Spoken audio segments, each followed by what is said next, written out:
O lugar parecia extraterrestre. Estávamos acostumados a olhar a forma de um monstro subjugado e acorrentado, mas ali era possível observar a monstruosidade em sua plenitude, livre. Era algo alienígena. E os homens eram. Não, não eram inumanos. Bem, na verdade, isso era o pior de tudo. A mera suspeita de que eram humanos como nós era algo que se formava aos poucos em sua mente. Eles urravam e saltavam, rodopiavam e faziam caretas horríveis, mas o que dava arrepios era justamente a constatação de sua humanidade similar à nossa, a ideia de um parentesco distante com aquele rebuliço selvagem e frenético. Horroroso. Sim, era extremamente horroroso. Mas se formos homens o bastante, admitiremos intimamente que existe dentro de nós pelo menos um resquício de relação com a terrível franqueza daquele som, uma leve suspeita de que existe um significado no qual, mesmo distantes da noite das primeiras eras, nossa razão se espelha. E por que não? A mente de um homem é capaz de qualquer coisa, pois tudo vive nela, todo o passado e todo o futuro. E afinal, o que era tudo aquilo? Alegria, medo, tristeza, devoção, coragem, raiva e quem sabe verdade. Verdade despida de seu manto atávico.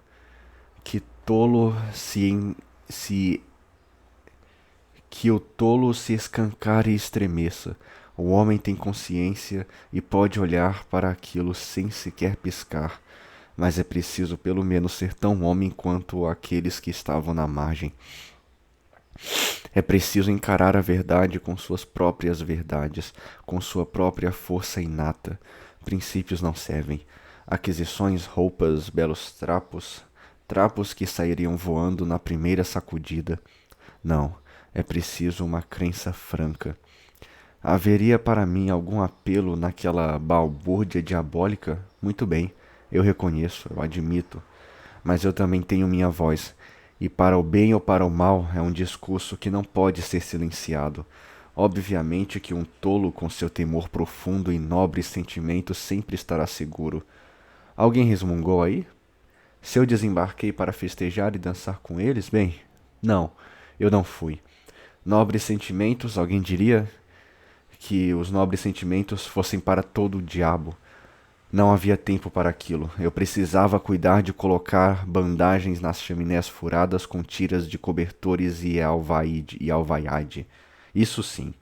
Precisava cuidar do timão, desviar da galharia e fazer aquela chareira apoitar de um jeito ou de outro. Apoitar? Eram, eram coisas básicas, tão necessárias que qualquer um entenderia. E de vez em quando eu precisava cuidar do selvagem que era foguista. Ele era uma espécime melhorado que conseguia acender uma caldeira vertical. Ali estava ele, logo abaixo de mim, e juro, olhar para ele era tão inspirador quanto olhar para um cão sobre as patas traseiras, vestindo bermudas e um chapéu de plumas em uma comédia. Alguns meses de treinamento haviam melhorado muito aquele rapaz. Ele apertava os olhos para ler os medidores de vapor e água com esforço e coragem. Seus dentes eram lixados, sua cabeleira era raspada em padrões estranhos e tinha 3 cicatrizes ornamentais em cada bochecha. Ele deveria estar batendo palmas e pés na praia, mas em vez disso continuava a trabalhar duro, cativo de uma estranha feitiçaria, cada vez mais evoluído em seus conhecimentos. Ele era útil pois havia sido adestrado. Tudo o que ele sabia era que, caso a água desaparecesse daquela coisa transparente, o espírito mau dentro da caldeira ficaria irritado por não ter sua sede atendida, e então sua vingança seria terrível. Por isso ele suava e fustigava o fogo e olhava o marcador apreensivo. Usava um amuleto improvisado feito de trapos enrolados em seu braço e uma lasca de osso polido do tamanho de um relógio apertado em seu lábio inferior. enquanto as margens cobertas pela selva passavam por nós lentamente, e o ruído seco era deixado para trás em intermináveis quilômetros de silêncio. Continuávamos nos arrastando em direção a Kurtz, mas os feixes de galhos eram grandes e a água era traiçoeiramente rasa. E realmente parecia que a chaleira encerrava um demônio colérico e por isso nem o foguista nem eu tínhamos tempo a perder com distrações. Uns 80 quilômetros abaixo do posto avançado, topamos com uma cabana de junco, um melancólico mastro inclinado com os retalhos irreconhecíveis de alguma bandeira e uma pilha de lenha cuidadosamente organizada. Ninguém esperava por aquilo. Descemos para a margem e sobre a pilha de lenha encontramos um pedaço de madeira com algo escrito a lápis, já desgastado. Ao decifrá-lo dizia: "Sua madeira, não demore, se aproxime com cuidado." Havia uma assinatura, mas era ilegível, e não era a de Kurtz. Era uma palavra muito mais longa. Não demore? Para onde? Rio acima? Se aproxime com cuidado. Era algo que não estávamos fazendo. Mas o aviso não havia sido feito para aquele local, onde só poderia ser lido de perto. Havia acontecido algo mais acima. Mas o que? Quando? Essa era a pergunta. Discutimos sobre a imbecilidade daquele estilo telegráfico. A mata ao redor não dava pista alguma. Também não nos permitia ver muito longe. Uma cortina de sarja vermelha rasgada em uma das portas das cabanas acenava com tristeza para nós. A moradia estava abandonada, mas era claro que brancos viveram ali até há pouco. Deixaram lá uma mesa grosseira, uma tábua sobre duas estacas, um monte de lixo que repousava em um canto mais distante e até mesmo um livro que encontrei perto da porta. Estava sem as capas e suas páginas haviam sido tão manuseadas que ficaram encebadas e amolecidas. Mas a encadernação havia sido refeita cuidadosamente com lã de algodão que ainda parecia bem limpa. Era um artefato extraordinário. O título era uma investigação sobre alguns assuntos náuticos de um certo Towson, algo assim, comandante da Marinha Real. O texto parecia ser bastante árido, com diagramas ilustrativos e enfadonhas tabelas numéricas. O exemplar tinha 60 anos de idade. Folheei aquela antiguidade com o máximo de carinho para que não se desmanchasse em minhas mãos. Towson, ou Towser, discorria com seriedade sobre as qualidades do cordame e das correntes dos navios, entre outros assuntos. Não era um livro com muito apelo, mas à primeira vista se notava a sua intenção primordial, uma preocupação sincera com o modo correto de trabalhar, o que fazia daquelas humildes páginas escritas tantos anos antes uma fonte de iluminação além da esfera profissional. O humilde e velho marinheiro, com sua conversa sobre correntes e roldanas, me deu uma deliciosa sensação de ter encontrado algo indubitavelmente real, o que me fez esquecer a selva e os peregrinos. Um livro como aquele era algo incrível, mas ainda mais surpreendente eram as anotações em suas margens, que se referiam diretamente ao texto. Eu mal podia acreditar, era um código. Sim, parecia ser uma cifra. Imaginem um homem levar um livro dessa natureza para aquele fim de mundo e estudá-lo, fazer anotações em códigos. Era um mistério extravagante. Já fazia algum tempo que ouvia um barulho preocupante. Quando levantei meus olhos, vi que a pilha de lenha sumira e que o gerente, com a ajuda de todos os peregrinos, gritava para mim da beira do rio, da beira do rio. Guardei o livro em meu bolso. Juro a vocês que parar de ler aquilo foi como me arrancar de sob a proteção de uma antiga e sólida amizade. Dei partida no motor avariado. Deve ser aquele mascate miserável, o intruso, exclamou o gerente ao lançar um olhar maldoso para trás de onde acabávamos de partir. Ele deve ser inglês, eu disse. Isso não vai salvá-lo de encrencas se não for mais cuidadoso, resmungou o gerente soturno. Observei com clara inocência que nenhum homem neste mundo é imune a problemas.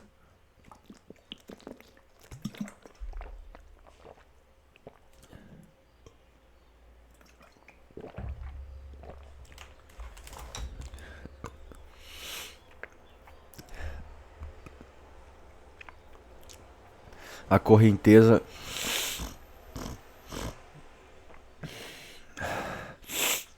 A correnteza estava mais veloz e o vapor parecia estar em seu último suspiro. A hélice de gás girava lânguida e eu ergui a cabeça na tentativa de ouvir a próxima batida na água. Sendo completamente sincero, eu esperava que aquele traste lamentável parasse a qualquer momento. Era como presenciar os últimos espasmos de uma vida. Mesmo assim, continuávamos rastejando. Em alguns momentos, eu escolhia uma árvore adiante para medir a velocidade de nosso progresso em direção a Kurtz. Porém, invariavelmente, eu a perdia de vista antes de nos cruzarmos. Manter os olhos fixos em algo por tanto tempo era pedir demais da paciência humana. O gerente demonstrava uma bela resignação. Eu me afobava, me irritava e me pegava falando sozinho se devia ou não ser sincero com Kurtz. Antes que eu chegasse a uma conclusão, me ocorreu que tanto o discurso como o silêncio, e na verdade qualquer ação de minha parte, não passariam de mera futilidade. De que importava o que todos sabiam ou ignoravam? O que importava quem seria o gerente? Às vezes a clareza se abate sobre nós. A essência desse assunto repousava nas profundezas inalcançáveis para meu poder de dedução. Ao cair da noite do segundo dia, calculamos estar a cerca de 13 quilômetros do posto de Kurtz. Eu queria acelerar, mas o gerente pareceu preocupado e me disse que navegar por ali era tão perigoso que seria aconselhável esperar até a manhã do dia seguinte, pois o sol já estava muito baixo. Além disso, considerou que se o protocolo de uma aproximação cautelosa fosse seguido, devíamos chegar à luz do dia, não no crepúsculo ou no escuro. Fazia muito sentido. 13 quilômetros significavam para nós quase 3 horas de vapor, e eu também percebi ondulações suspeitas no lado mais alto daquele trecho. No entanto, não pude esconder minha irritação, por mais ilógico que fosse, já que uma noite a mais não faria diferença depois de tantos meses. Tínhamos bastante madeira e a palavra de ordem era cautela. Ancorei no meio da correnteza. Era um remanso estreito, reto, com flancos altos como quando escavam taludes nas ferrovias. A penumbra pairou sobre o lugar bem antes do sol se pôr. A correnteza passava suave e rápida, mas as margens continuavam imóveis e silenciosas. As árvores, embora vivas, eram uma só com os nós dos cipós e toda a vegetação mais baixa. Era como se tivessem se transformado em rochas, inclusive o mais fino graveto, a menor das folhas. Não que tivessem adormecidas, pareciam estar em outro plano, como em um transe. Não se ouvia nenhum tipo de som. Quem olha maravilhado para aquilo desconfia se não ficou surdo. Então a noite caiu repentinamente e também ficamos cegos. Por volta das por volta das 3 da madrugada, um grande peixe saltou para a superfície.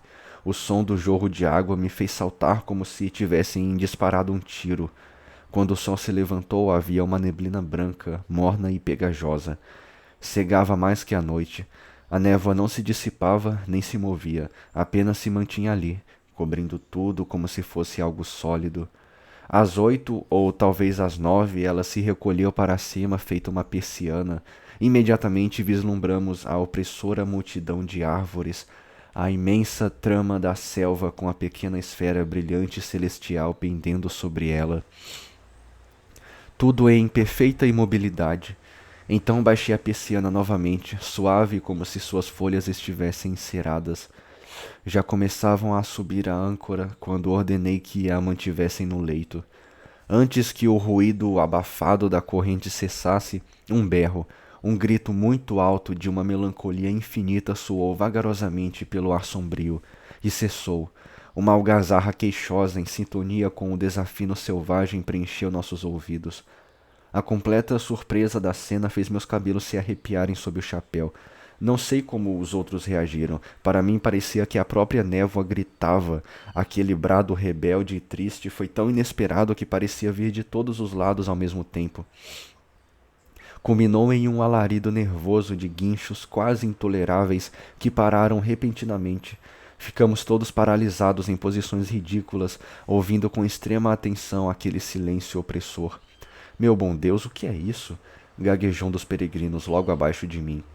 Era um gordinho com cabelo de milho e costelas ruivas, vestia uma calça de pijama cor-de-rosa, metia nas meias e nos pés botas Chelsea. Outros dois permaneceram de boca aberta por mais de 1 minuto e então correram para a pequena cabana. Voltaram prontamente com olhares assustados e prontos para atirar com suas Winchesters engatilhadas. Tudo o que víamos era o vapor que nos levava, sua silhueta borrada como se estivesse prestes a se dissolver, e uma tira de água fumacenta de cerca de meio metro em volta do casco, nada mais. O resto do mundo havia desaparecido. Se perguntássemos aos nossos olhos, se perguntássemos. O resto do mundo havia desaparecido se perguntássemos aos nossos olhos. Simplesmente desaparecido, sumido, evaporado, deslizado para longe sem deixar nenhum resquício, uma sombra sequer. Fui para a proa e ordenei que recolhessem um pouco da corrente, deixando a âncora pronta para ser içada caso fosse necessário mover o vapor rapidamente. Vão atacar? Sussurrou uma voz amargurada. Seremos trucidados nessa neblina. Seremos trucidados nesta neblina, murmurou o outro. Os rostos se franziam com atenção, as mãos tremiam levemente, os olhos se esqueciam de piscar. Era muito curioso ver o contraste entre as expressões dos brancos e dos negros da tripulação, que eram tão estrangeiros quanto nós àquela parte do rio, embora suas casas ficassem a meros 13 quilômetros dali. Os brancos, obviamente muito transtornados, guardavam um ar de curiosidade, embora completamente chocados com a algazarra escandalosa. Os outros tinham uma expressão naturalmente interessada, mas alertas. Em essência, suas faces se mantinham tranquilas, inclusive um ou dois deles sorriram ao puxar a corrente. Vários trocavam frases curtas e grunhidos que pareciam explicar e tranquilizar a situação. O chefe, um negro jovem e de peito largo, embrulhado em um tecido azul escuro com franjas, narinas bestiais e o cabelo todo modelado em cachos engordurados, chegou-se a mim. Olá, eu disse, simplesmente em nome da camaradagem. Pega eles! Ele disparou, arregalando seus olhos avermelhados e deixando à mostra seus dentes afiados à lixa. Pega eles, dá pra gente. Pra vocês, é? E o que vocês fariam com eles? Perguntei. A gente come eles, respondeu secamente e apoiou os cotovelos na amurada para fitar a névoa com uma postura profundamente indigna e reflexiva. Eu, sem dúvida, teria ficado completamente horrorizado. Horror! Horrorizado se não me lembrasse de que aqueles homens deviam estar famintos, que sua fome só aumentara mais e mais no último mês. Já fazia 6 meses que estavam contratados. Acho que nenhum deles tinha uma ideia clara da passagem do tempo, assim como nós, que já havíamos passado por incontáveis eras. Eles pertenciam ao início dos tempos, não possuíam a herança da experiência para se localizarem. E, obviamente, enquanto houvesse um pedaço de papel assinado segundo alguma lei ridícula ou outra invenção civilizada, ninguém sequer pensaria na subsistência dessa gente.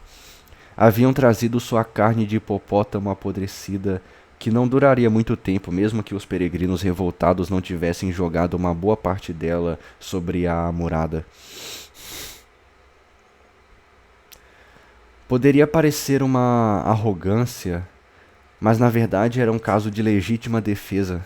Impossível acordar, dormir e comer respirando hipopótamo podre e ao mesmo tempo continuar firme na luta pela sobrevivência.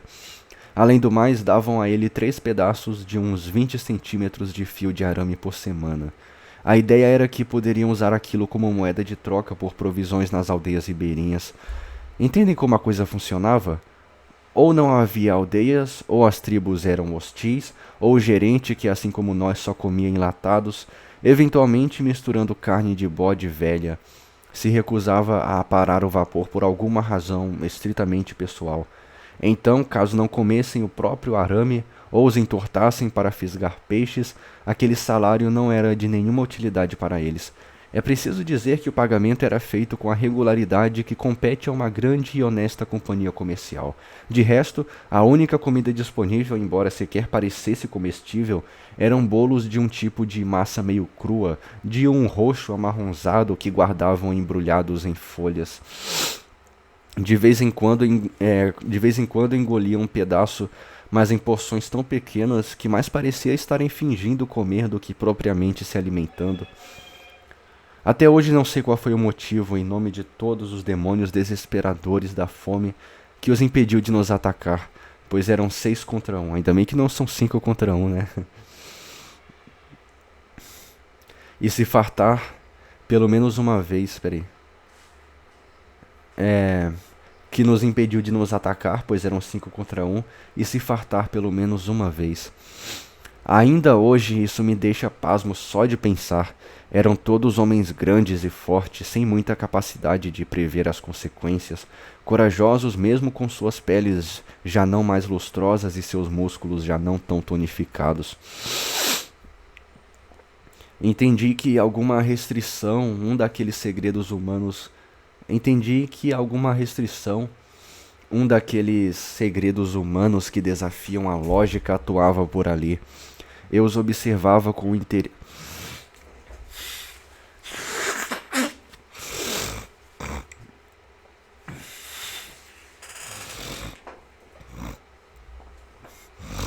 Eu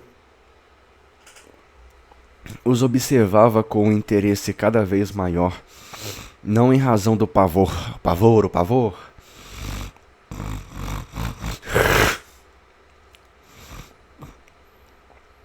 da possível iminência de ser devorado por eles, embora confesse a vocês que só me dei conta desse risco naquele momento. Sob essa nova luz, digamos, os peregrinos me pareciam insalubres e desejei muito, positivamente, que meu aspecto não fosse tão, como direi, tão repulsivo. Um toque de vaidade fantástica que se encaixava bem com a sensação onírica que permeava todos os meus dias naquela época.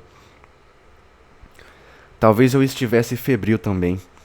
Não se pode viver uma vida inteira medindo o próprio pulso. Às vezes eu tinha uma febrinha ou outras coisas leves. Eram as amigáveis sondagens da vastidão. Seus movimentos preliminares e triviais que antecedem a real carnificina que está por vir. Sim, eu olhava para eles como se fossem seres humanos comuns. A curiosidade de seus impulsos, motivações, capacidades e fraquezas quando testados contra uma implacável necessidade física. Limites. Qual limite possível? Seria superstição, nojo, paciência, medo ou algum tipo de honra primitiva? Nenhum medo é capaz de fazer frente à fome, nenhuma paciência pode cansá-la. O nojo simplesmente. Eu preciso ler isso aqui. Nenhuma paciência pode cansá-la. O nojo simplesmente não existe onde a fome está, e quanto a superstições, crenças e o que poderíamos chamar de princípios, não passam de um cisco ao vento.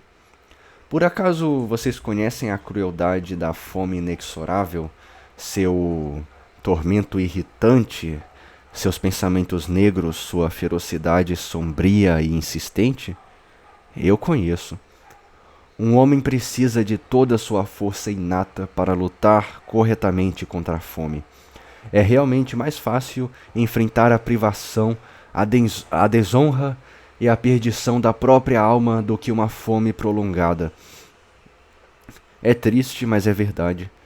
Além disso, esses rapazes não tinham razões para qualquer tipo de escrúpulo. Comedimento. Eu esperaria mais comedimento de uma hiena uivando entre os cadáveres de um campo de batalha. Mas a realidade me encarava, uma realidade confusa, nua como a espuma em alto mar, como a reverberação de um enigma insondável, um mistério de ordem maior. Quando reflito sobre isso, do que a curiosidade... Pera. Insondável, um mistério de ordem maior quando reflito sobre isso, do que a curiosidade, uma nota inexplicável de angústia desesperada em seu clamor selvagem que se abateu sobre nós vindo das margens do rio, por trás da brancura da névoa. Dois peregrinos discutiam aos cochichos sobre qual seria a margem certa. Esquerda. Não, não, está louco. Direita, direita, é claro. É gravíssimo, disse a voz do gerente atrás de mim. Eu ficaria arrasado se algo acontecesse ao Sr. Curtis antes de chegarmos. Olhei para ele e não tive dúvidas de que estava sendo sincero. Era exatamente o tipo de pessoa que sempre tentava manter as aparências. Esse era o seu comedimento. Parece um feitiço de Harry Potter, né? Comedimenta. Esse era o seu comedimento. Mas quando ele murmurou algo sobre continuar adiante, nem me dei ao trabalho de respondê-lo. Eu sabia, e ele também, que seria possível. Se subíssemos a âncora, estaríamos absolutamente à deriva, soltos no espaço. Não haveria meios de saber. Não haveria meios de saber para onde seríamos levados, se rio acima, abaixo, ou até encalharmos em uma das margens. E mesmo assim não saberíamos qual delas. Obviamente me mantive estático. Queria evitar uma colisão. Era o pior lugar possível para um naufrágio. Se nos afogaríamos imediatamente ou não era irrelevante, pois de qualquer maneira morreríamos rapidamente. Eu autorizo a arriscar tudo, ele disse após um breve silêncio. Eu me recuso a assumir qualquer risco, retruquei. Era exatamente a resposta que ele esperava, embora meu tom talvez o tenha surpreendido. Bem, devo concordar com sua decisão. O capitão é você, ele disse com extrema educação. Me voltei rapidamente para ele em sinal de agradecimento e olhei para a névoa. Quanto tempo ainda duraria? Era uma espera das mais desanimadoras. O caminho para aquele tal de Curtis, o caçador de marfim daquela selva desgraçada, era cercado de tantos perigos que faziam dele uma bela adormecida em seu fabuloso castelo. Você acha que eles nos atacarão? Perguntou o gerente em um tom confidencial. Não achei que nos atacariam por diversos motivos óbvios. Um deles era a névoa densa.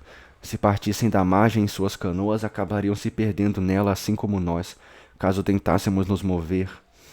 Além disso, a selva era impenetrável de ambos os lados, embora houvessem olhos nela, olhos que nos observavam. A mata nas margens era certamente espessa, mas a vegetação sob as árvores era evidentemente impenetrável. Contudo, quando o nevoeiro se elevou brevemente, não avistei nenhuma canoa por ali, certamente não em volta do vapor. O que tornava aos meus olhos a ideia do ataque inconcebível era a natureza do som, dos gritos que ouvimos.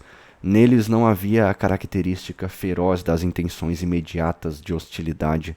Por mais inesperados, selvagens e violentos, me causaram uma impressão indubitável de tristeza. Por algum motivo, a visão do vapor havia despertado naqueles selvagens uma grande angústia. O perigo, se é que havia algum, explico, era nossa proximidade a uma grande e incontrolável comoção humana. Mesmo a mais extrema angústia eventualmente explode em violência, mas é mais comum que tome a forma da apatia. Vocês precisavam ver os olhos arregalados dos peregrinos. Não tinham forças para sorrir ou para me xingar. Acho que pensaram que eu havia enlouquecido, de tanto medo talvez. Fiz meu discurso costumeiro. Meus caros rapazes, não adianta especular. Manter-se alerta, não pensem vocês que eu vasculhava a névoa para ver se ela desapareceria como um gato observa um rato. Para isso, nossos olhos seriam tão úteis como se estivessem enterrados sob quilômetros de algodão. Algo bem semelhante a isso, sufocante, quente, abafado. Na verdade, tudo o que eu disser, por mais absurdo que pareça, será uma descrição absolutamente fiel. O que acabamos definindo como um ataque fora, na verdade, uma tentativa de rechaço. A ação estava longe de ser agressiva ou mesmo defensiva, no teor da palavra. Foi realizada sob o estresse do desespero e, em essência, puramente protetiva. Aconteceu que, acredito que por volta de 2 horas depois da névoa se dissipar, já estávamos a 2,5 km abaixo da estação de Curtis. Vínhamos patinando e resfolegando em um cotovelo quando avistei uma ilhota. um simples tufo de grama verde clara no meio da corrente.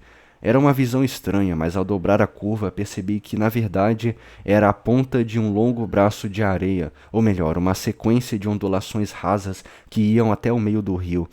A superfície transparente permitia que todo o conjunto fosse visto sob a água, exatamente como quando é possível ver as costelas de alguém debaixo da pele. Pelo que eu pude observar, era possível contornar tanto pela direita como pela esquerda. Obviamente eu não conhecia nenhum dos dois canais. As margens eram muito parecidas e suas profundidades pareciam ser as mesmas. Mas como me informaram que a estação ficava ao lado oeste, naturalmente me encaminhei para a passagem ocidental.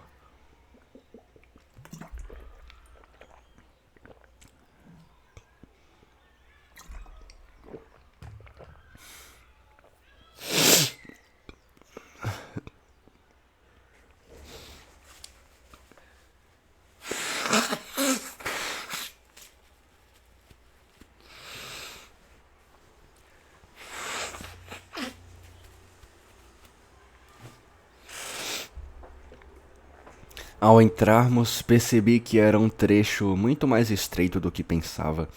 À nossa esquerda havia um longo e contínuo banco de areia, e à direita uma margem alta e íngreme revestida por fileiras intransponíveis de arbustos e altas árvores. Diversos galhos cobriam o curso do rio, e de um lado a outro o grande tronco de uma árvore flutuava impávido. Já havia passado bastante do meio-dia, a fachada da floresta estava escura e uma larga faixa de sombra já avançava sobre o rio. Prosseguíamos sobre essa sombra contra a correnteza muito vagarosamente, como podem imaginar. Mergeei bem rente, pois a água era mais profunda perto do barranco, conforme indicava nossa vara de sondagem. Um de meus amigos famintos e pacientes sondava o leito no convés abaixo da ponte de comando. Nosso vapor era exatamente uma balsa com convés. No deck havia dois pequenos castelos de madeira de teca com portas e janelas. A caldeira ficava na proa e o maquinário na polpa, à direita. Cobrindo tudo havia um telhado leve escorado por vigas. A chaminé se projetava acima desse telhado e diante dela havia uma pequena cabine de tábuas finas que servia de ponte de comando. Ali havia um sofá, duas banquetas de acampamento, uma espingarda Martini Henry carregada num canto, uma mesinha e o timão. Havia uma porta larga na frente e uma janela de cada lado com amplas venezianas. Obviamente, obviamente, todas elas ficavam escancaradas. Passava meus dias empoleirado ali, na ponta daquele telhado em frente à porta. À noite eu dormia ou tentava no sofá. Um negro atlético vindo de alguma tribo da costa e educado por meu predecessor era meu timoeiro. Ele usava um par de brincos de arame e um tecido azul enrolado da cintura às canelas, e se achava melhor que os outros. Era o tipo de bruto mais instável que já vi na vida. Ele manobrava com uma empáfia inacreditável quando havia alguém por perto, mas se não houvesse ninguém ali, instantaneamente caía vítima de um vapor odioso e acabava dominado por aquele vapor em pandarecos. Eu observava a sonda de cima e me sentia muito irritado em ver que a cada batida a vara afundava menos no rio. De repente, vi meu homem da sonda largar sua tarefa e se deitar estirado no convés, sem sequer se importar em tirar a vara da água. Ao mesmo tempo, o foguista, que eu também podia ver abaixo de mim, sentou-se abruptamente diante da fornalha e protegeu sua cabeça. Fiquei sem ação, então então me virei rapidamente para o rio, pois havia um tronco de madeira fincado no canal. Gravetos bem pequenos voavam sobre nós, muitos, zuniam diante de nossos narizes, caíam abaixo de mim ou atingiam as paredes da sala de comando. Durante esse tempo todo o rio, as margens e a selva estavam muito silenciosos, perfeitamente quietos. Eu não ouvi nada além do forte bater das pás das rodas na água e o impacto daquelas coisas. Passamos pelo tronco desajeitadamente. Flechas, por Júpiter, estavam atirando em nós. Corri para fechar a veneziana ao do lado da margem. O timoeiro farsante segurava as manoplas do timão, dobrava seus joelhos e sapateava, batendo os dentes como um cavalo arriado. Era ridículo. Seguíamos vacilantes a menos de 3 metros da margem. Tive de me debruçar para fora e puxar a pesada veneziana. Vi um rosto entre as folhas à minha altura que me olhava com firmeza e ferocidade. Sem aviso, como se um véu fosse retirado diante de meus olhos, entendi que dentro daquele emaranhado sombrio havia braços, pernas, torsos nus e olhos brilhantes. A mata estava repleta de homens em movimento, reluzindo sua cor bronzeada. Os galhos sacudiam e curvavam e farfalhavam. As flechas eram atiradas dali quando a veneziana finalmente se fechou. Mantenha o rumo adiante, eu disse ao timoeiro. Ele manteve sua cabeça firme e o rosto no horizonte, mas seus olhos se reviravam e ele continuava subindo e descendo seus pés mais suavemente, com um pouco de espuma na boca. Fique quieto, gritei furioso. Talvez fosse o mesmo que dizer para uma árvore que não se balançasse com o vento. Disparei para fora. Abaixo de mim estava um tumulto de pés sobre o deck de metal, exortações confusas e uma voz que gritava: "Consegue dar meia volta?" Avistei uma ondulação em forma de V na água logo adiante. O quê? Outro tronco fincado? Uma saraivada explodiu logo abaixo de mim. Os peregrinos dispararam suas Winchester, mas apenas mandavam chumbo nas folhagens. Uma nuvem de fumaça subiu e avançou lentamente para a polpa. Praguejei contra eles. Agora nem o tronco na água eu podia ver. Fiquei parado no vão da porta espiando as flechas voando como enxames. Deviam estar envenenadas, embora parecessem completamente inofensivas. A mata começou a uivar. Nossos lenhadores bradaram um grito de guerra. Um rifle disparou atrás de mim e me deixou surdo. Olhei por sobre meu ombro, a ponte de comando continuava repleta de barulho e fumaça, e então dei um carreirão até o leme. O negro tolo havia largado tudo para abrir a janela e disparar a Martini Henry. Ele se posicionou diante da grande janela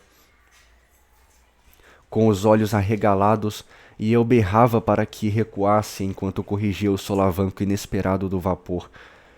Não havia espaço para manobrar mesmo que eu quisesse.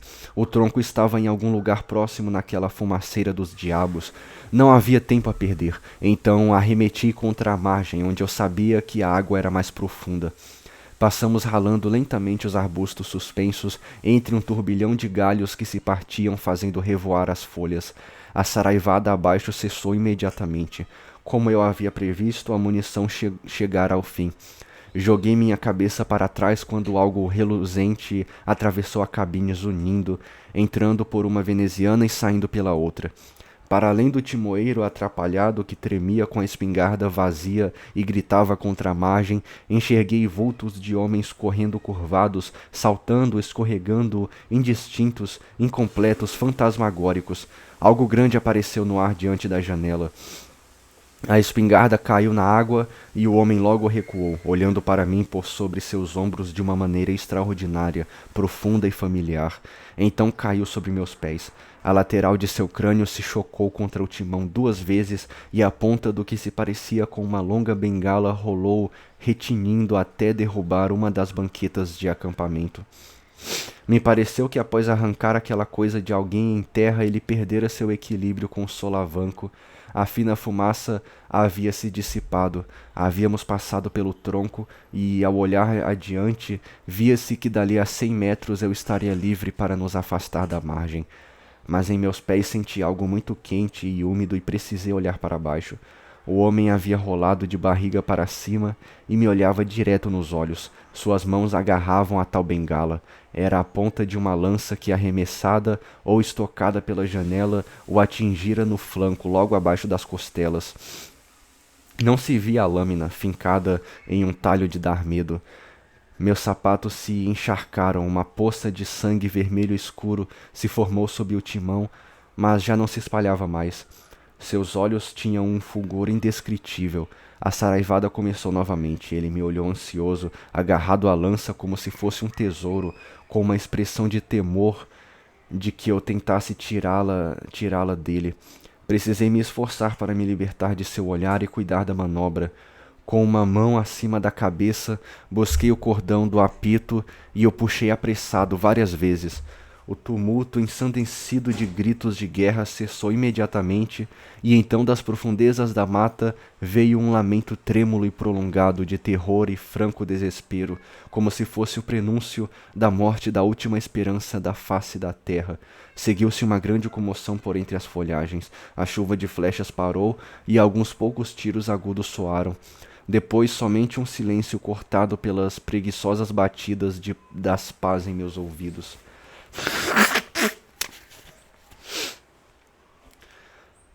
Travei o timão a este bordo exatamente quando o peregrino de pijamas cor-de-rosa, muito suado e aflito, apareceu na porta. O gerente mandou, começou em um tom austero e parou logo em seguida. Meu Deus! Ele disse encarando o homem ferido. Nós dois nos debruçamos sobre ele e seu olhar brilhante e curioso nos tomou de assalto. Me pareceu que nos faria algumas perguntas em uma língua que pudéssemos entender, mas morreu sem emitir som algum, sem nenhum gesto, sem mover um músculo, somente no último suspiro, como que em resposta a algo que não podia enxergar, ou a algum sussurro que não podia ouvir, ele franziu o rosto bruscamente, e essa expressão deu à sua negra máscara mortuária uma obscuridade indescritível, chocante e ameaçadora. O brilho do olhar curioso se desvaneceu rapidamente em um aspecto vítreo e distante. Consegue manobrar? Perguntei isso ao agente. Ele pareceu estar em dúvida, mas o puxei pelo braço e ele logo entendeu que eu estava dando uma ordem.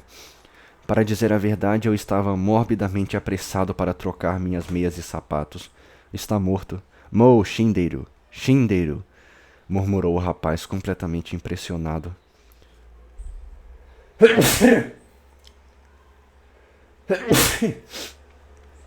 Disso não tenho dúvidas, respondi, desamarrando afobado meus sapatos.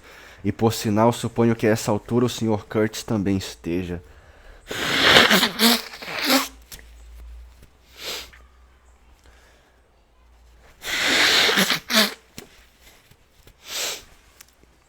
Aquela era minha principal preocupação. Senti um ar de extremo desânimo, como se eu tivesse descoberto que buscava algo completamente etéreo. Não haveria desgosto maior do que percorrer todo aquele caminho pelo único motivo de conhecer o Sr. Kurtz e conversar com ele. Joguei um sapato por sobre a armadura e percebi que meu desejo era exatamente esse: conversar com Kurtz. Fiz a estranha descoberta de que nunca o imaginei fazendo outra coisa além de falar. Eu não dizia para mim mesmo, agora nunca mais o verei, ou agora nunca mais o cumprimentarei, mas sim, agora nunca mais o ouvirei. Aquele homem se apresentava como uma voz. Obviamente, eu também o relacionava com alguma espécie de ação.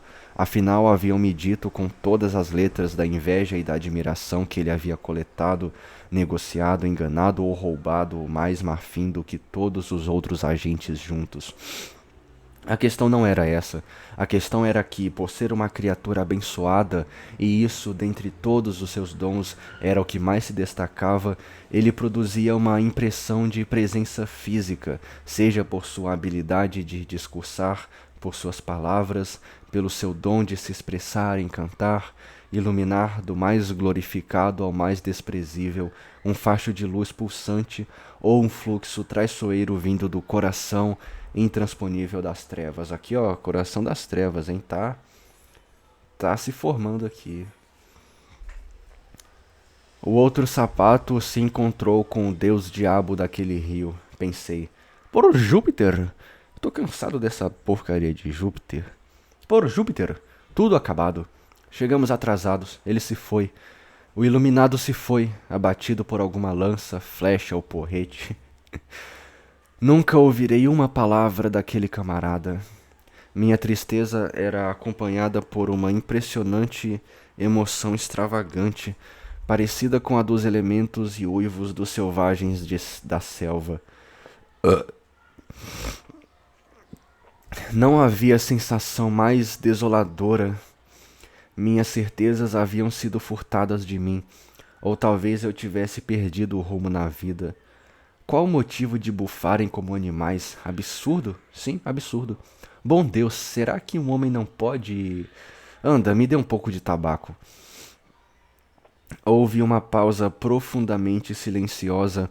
Então um fósforo foi riscado e o rosto esguio de Marlowe se iluminou, cansado, enrugado, pálpebras caídas e com um aspecto de extrema concentração. Ao dar vigorosas tragadas no cachimbo, parecia que ia e vinha na noite, pulsando de acordo com o brilho da pequena chama. O fósforo se apagou. Absurdo! Ele gritou. Ninguém acreditaria nessa história. E aí estão os senhores, atracados em suas vidas confortáveis, como um navio duplamente ancorado. O açougueiro numa esquina e um policial na outra. Boa comida e temperatura amena, como todos sabemos. Tudo tranquilo o ano todo. E então vocês dizem que é absurdo. O absurdo que se dane. Absurdo, caros rapazes.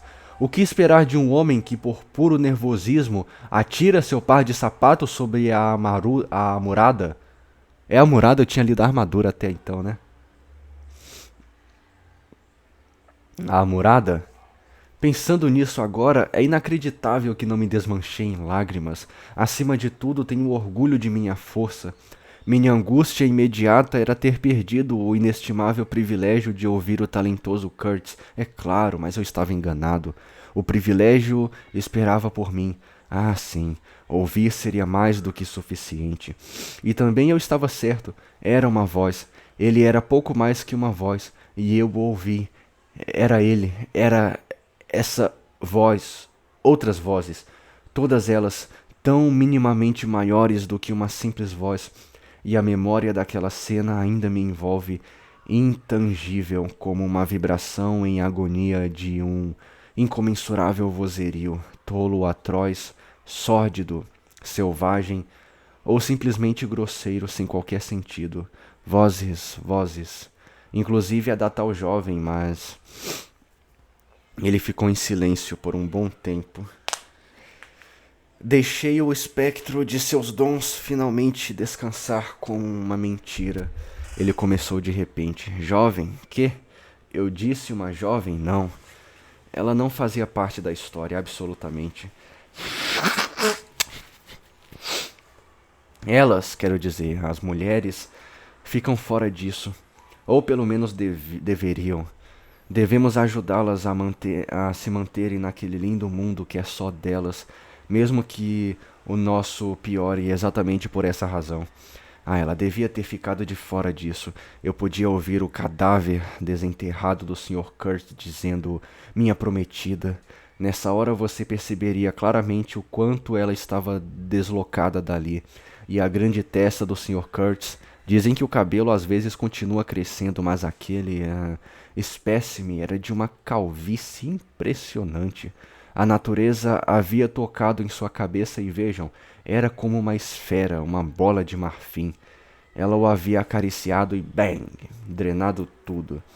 Ela o havia tomado, amado, abraçado, entrado em sua corrente sanguínea, consumido sua carne e lacrado sua alma para si por meio de cerimônias inconcebíveis de iniciação diabólica. Ele era seu favorito, mimado e mal acostumado. Marfim? Acho que sim. Montes de marfim, pilhas de marfim. A velha cabana de barro estava prestes a explodir de tanto marfim. Parecia impossível que sequer uma presa acima ou abaixo do solo em todo o continente tivesse escapado. A maior parte é fóssil, observou o gerente, desdenhoso. Não era mais fóssil do que eu, mas chamava de fóssil quando as tiravam de sob a terra. Parecia que aqueles negros às vezes enterravam as presas, mas era evidente que não haviam enterrado seu tesouro tão profundamente a ponto de separar o talentoso Sr. Kurtz de sua sina. Carregávamos o vapor com essa carga e tivemos de fazer pilhas no convés. E assim ele nos acompanhou com prazer, pelo menos enquanto pôde, pois a gratidão por esse favor ficou gravada em seu ser até o final.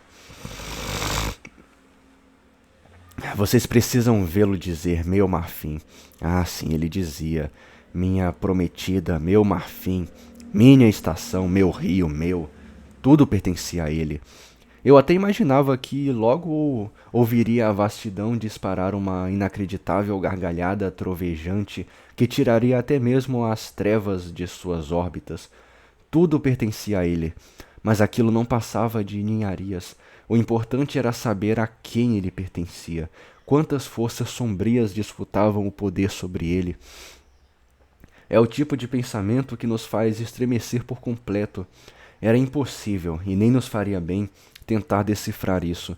Ele havia galgado seu lugar entre as altas castas dos demônios do continente, e digo isso literalmente. Vocês nunca compreenderiam, seria impossível. Com o solo firme sob seus pés, cercados por gente amiga que os saúdam e os acusam, caminhando tranquilamente entre o açougueiro e o policial no sagrado terror dos escândalos, das forças e dos hospícios. Como imaginar uma região específica das eras primitivas? Como imaginar uma região específica das eras primitivas, onde pés humanos livres nos conduzem pela seara da solidão, a mais completa solidão, sem qualquer policial no caminho do silêncio, completo silêncio, onde não há a voz de advertência de um gentil vizinho que sussurra qual decisão o homem comum deveria tomar. Esses detalhes fazem toda a diferença. Quando não há nada, é preciso se apoiar em sua força interior, em sua capacidade de acreditar em algo. Obviamente, é possível ser tolo bastante para se equivocar, ser tolo demais até para entender que está sendo consumido pelas forças das trevas. Acredito que nenhum tolo jamais barganhou sua alma com o diabo. Não sei dizer se isso acontece porque o tolo é tolo demais, ou o diabo é diabo demais, ou talvez a criatura seja tão tremendamente superior que não possa ser ao mesmo tempo surda e cega aos sinais vindos do céu. E então a terra se torna meramente um lugar de espera. E se isso acaba sendo uma vitória ou uma derrota, não me arrisco a julgar, mas a maioria de nós não é nenhum nem outro. A Terra é o local onde vivemos, onde nos defrontamos com visões, sons, aromas e também... Porra, eu tô cansado desse Júpiter aqui, eu vou começar a pular, viu? A podridão do hipopótamo morto, por assim dizer, sem sermos contaminados. E então, percebem? Seu poder desperta a fé em sua habilidade de cavar tocas mundanas e enterrar coisas nelas. Seu poder de devoção, não a si próprio, mas a algum trabalho obscuro e árduo. E isso já é difícil bastante. Veja, não estou procurando desculpas ou explicações. Estou apenas tentando entender a sombra do Sr. Kurtz, aquele fantasma neófito vindo dos confins de lugar nenhum, me agraciou com sua impressionante confiança, antes de finalmente desaparecer por completo. Isso porque ele podia falar inglês comigo. O Kurtz original havia tido uma parte de sua educação na Inglaterra, e como ele teve a bondade de reconhecer, seus apressos permaneceram no lugar correto. Sua mãe era metade inglesa e seu pai metade francês. Toda a Europa contribuíra na construção de Kurtz, e vagarosamente aprendi que, muito apropriadamente, a Sociedade Internacional para Banimento dos Costumes Selvagens o havia incumbido de produzir um relatório para a futura referência. E de fato ele o havia escrito. Vi com meus próprios olhos, eu li, era envolvente, brilhante em sua eloquência, mas acredito que um tanto exagerado, é minha opinião. Ele encontrou tempo para redigir 17 páginas em letras miúdas, mas aquilo deve ter sido antes de, digamos, seus nervos terem se degenerado e o levado a presidir certas danças à meia-noite, regadas a ritos indescritíveis que, por mais que eu relute diante das narrativas que ouvi, eram oferecidos a ele mesmo, entendem? Rituais de oferendas ao próprio Kurtz. Contudo, era uma bela obra. O parágrafo de abertura, porém, à luz da informação posterior, agora me parecia sinistro. Ele começava com o argumento de que os brancos, do ponto de vista do desenvolvimento alcançado, sem dúvida devem parecer a eles, os selvagens, seres sobrenaturais. Somos percebidos por eles como entidades poderosas e assim por diante. Com o simples exercício de nossa vontade, podemos empreender um bom benéfico praticamente ilimitado. Daquele ponto em diante, ele se exaltava e me encantei. O discurso era magnífico, embora difícil de me lembrar, entendem? Tive a sensação de uma imensidão exótica regida por uma augusta benevolência. Aquilo me entorpeceu com entusiasmo. Havia ali um poder de argumentação alarmante. Suas palavras eram palavras nobres em ebulição. Não havia dicas práticas interrompendo a mágica sucessão de frases, exceto uma espécie de nota no rodapé da última página, evidentemente rabiscada muito tempo depois em uma caligrafia trêmula que poderia ser vista como a explicação de um método. Era muito simples e ao final daquele apelo emocionado a todos os sentimentos altruístas, causava um fervor luminoso e aterrorizante como o brilho de um relâmpago no céu calmo, exterminar todos os selvagens.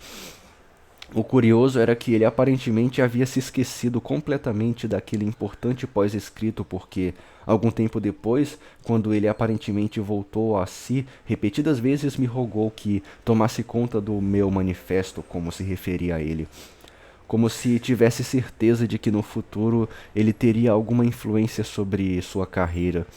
O manuscrito trazia informações completas sobre todas essas coisas e, além do mais, como acabou ocorrendo, fiquei incumbido de preservar sua memória.